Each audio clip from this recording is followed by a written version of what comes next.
Long Covid, जिसके बारे में हम बात ही नहीं करते हैं सर, जिसे हम जानते ही नहीं हैं।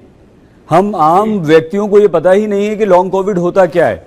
लेकिन आपने बहुत गंभीर इशारा किया। प्लीज हम चाहते हैं कि आप कुछ देर इस पर रोशनी डालें, इस पर बात कीजिए कि अगर कोरोना सीवियर नहीं है, अगर ओमिक्रॉन या ओमिक्रॉन का सब वेरिएंट या जो नया वेरिएंट इस समय आ रहा है वो सीवियर नहीं है, लेकिन अगर आपको कोरोना होता है तो डॉक्टर मनोज वो कितना खतरनाक होता है और लॉन्ग कोविड में उसका हमें कितने खतरनाक रिजल्ट्स देखने को मिलते हैं, हमारी किन किन बॉडी फंक्शंस पर वो असर करता है, किस तरह से हमें वो आगे कई महीनों या सालों तक बीमार किए रहता है। सर प्लीज इस बारे में समझाइए, बताइए हमें।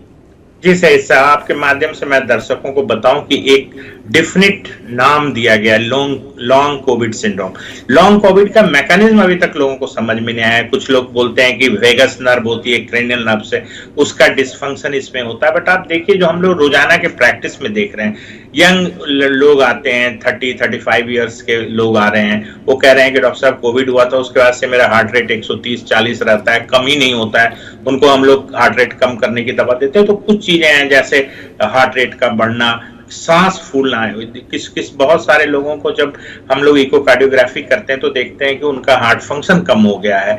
तो इस तरह की चीजें जो हो रही हैं, कुछ लोगों में जो कॉग्निटिव प्रॉब्लम्स, जो मेंटल जो एबिलिटी है वो कम हो गई है, मेमोरी लॉस हुआ है, हेयर फॉल्स होते हैं। मतलब इतने सारी चीजें हैं जो हर ऑर्गन्स को, समझिए कि मल्टीपल ऑर्गन्स को इन्वॉल्व करता है ये कोविड। तो इसलिए जो इसके कॉमन सिम्टम्स हैं जैसे खांसी, छींक, बुखार, गले में दर्द, इसको लोग मान लेते हैं कि यही इसका अंत है। और खास करके अभी जो एक्सी वेरिएंट आया सईद साहब, उसका इंक्यूबेशन पीरियड बहुत कम है, 1-2 दिन में। और इसकी जो इलनेस का कोर्स है, जो एक्टिव इलनेस जिसमें फीवर वगैरह होता है, 3 दिन का है। तो लोगों को लगता है कि 3 दिन का बुखार है, ये ठीक हो गया।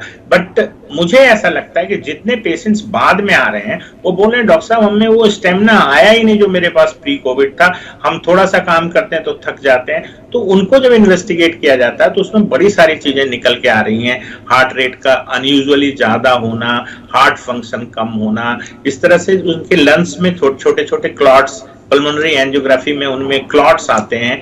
तो मुझे ऐसा लगता है इतना बेनाइन नहीं है, किसी भी फॉर्म में इतना बेनाइन नहीं है। ठीक है, डेल्टा वेरिएंट्स ने तबाही मचाई थी, पूरा 2 दिन के अंदर पूरा लंग्स व्हाइट हो जाता था, लोगों की मौतें हुई थी बहुत ऑक्सीजन के गिरने से, हाइपोक्सीमिया की वजह से।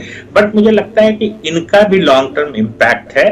ठीक है, एक एडवांटेज है कि हमारा लंग्स बहुत रैपिडली इन्वॉल्व नहीं होता है, तो मोर्टेलिटी कम है, ऑक्सीजन की रिक्वायरमेंट और हॉस्पिटलाइजेशन कम है। लेकिन निश्चित तौर पे ये जो लॉन्ग कोविड, जिसमें मैंने कुछ चीजें आपको बताई, जिसमें मेंटल कॉग्निटिव फंक्शन से लेके, मेंटल फंक्शन से लेके, हार्ट रेट वेरिएबिलिटी, ये सारी चीजें बहुत कॉमन होती है। और इजी फैटिगिलिटी, जैसे एक क्रॉनिक फैटिग सिंड्रोम बोलते थे हम लोग पहले, कि हमेशा से आदमी थका थका सा लगता है, ऐसे पेशेंट्स काफी आ रहे हैं पोस्ट कोविड। क्या अगर सर हम ये गलती करते हैं, अगर हम ये मानते हैं कि ठीक है सर्दी जुकाम है, बहुत हल्का सा है, माइल्ड है कोरोना इस बार, और अगर हमें हो भी जाता है तो कोई फर्क नहीं पड़ता, हमें हॉस्पिटल नहीं जाना है, हमें डॉक्टर को नहीं दिखाना है, हम घर में होकर ठीक हो जाएंगे, थोड़ी सी दवाई ले लेंगे, नहीं भी लेंगे तो हफ्ते भर में ठीक हो जाएंगे। लेकिन क्या एक बार अगर आपको कोरोना हुआ सर डॉक्टर मनोज, तो वो लॉन्ग कोविड की तरफ जाएगा ही जाएगा, वो आपको तंग करेगा ही करेगा? देखिए, इसमें थोड़ा सब्जेक्टिव वेरिएशंस है। मुझे लगता है कि इसमें भी एक इम्यूनिटी का है, एक मसला है।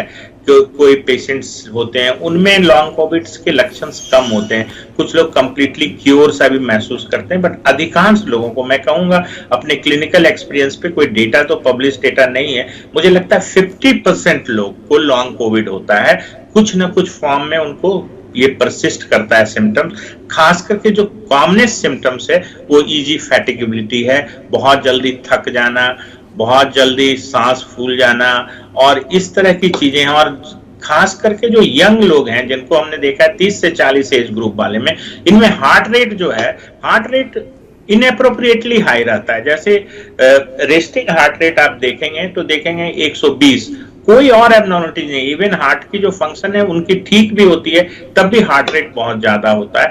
हार्ट रेट का जो कंट्रोल है वो वेगस नर्व पे काफी डिपेंड करता है। तो अभी इस तरह से माना जा रहा है, और इस तरह से हाइपोथेटिकल तो नहीं कहूंगा, मतलब अभी इस पे कुछ रिसर्च हुए हैं जिसमें वो बोलते हैं कि वेगस नर्व के डिस्फंक्शन भी एक बहुत इंपॉर्टेंट फैक्टर है इस लॉन्ग कोविड के सिम्टम्स के लिए। तो क्या करें सर? हम तो कोरोना से ही नहीं डरते, लॉन्ग कोविड के बारे में हमें कोई जागरूकता नहीं है, हमें जानकारी नहीं है, तो क्या ये जो अज्ञानता है या जानकारी का अभाव है ये हमें ज्यादा बीमार बना रहा है? देखिए सैयद साहब, जब ये कोविड से कॉम्प्लिकेशंस आ रहे थे तो बहुत सारे पोस्ट कोविड क्लिनिक्स भी बने थे। तमाम अस्पतालों में इस तरह के क्लिनिक्स बने थे जहां पोस्ट कोविड जो सिम्टम्स होते थे उनको एड्रेस किया जाता था। बट हम लोगों की एक आदत है कि जब जैसे थोड़ा सा ढीलापन आता है, जैसे केसेस कम हुए, जैसे रेस्ट्रिक्शंस हटे, तो अब लोगों को ये लगने लगा, और खास करके जो पीछे ओमिक्रॉन्स का हुआ, ओमिक्रॉन वेरिएंट की वजह से लोगों में समझिए कि एक कैलसनेस आ गई कि नहीं, ओमिक्रॉन और डेल्टा में बहुत फर्क है। ओमिक्रॉन क्या है, सबको होएगा, सबको हो जाएगा, सब इम्यून हो जाएंगे। ये जो नेचुरल इन्फेक्शन से जो इम्यूनिटी है उसमें आपके जान का खतरा है, उसमें तमाम कॉम्प्लिकेशंस के खतरे हैं। इसलिए मैं बार बार कहता हूं कि आप इम्यूनाइज्ड हो, वो बेटर वे है इम्यूनिटी का, न कि इस चीज का इंतजार करके हमें भी कोविड हो जाए और जो हमें नेचुरल इम्यूनिटी होगी और उससे एक हार्ड इम्यूनिटी बना लेंगे। तो मुझे ऐसा लगता है कि हमें इस चीज पे ध्यान देना चाहिए कि हमें इम्यूनाइज होना है वैक्सीन से, और हमारी इम्यूनिटी को और बूस्ट करना है बूस्टर या प्रिकॉशन डोज से।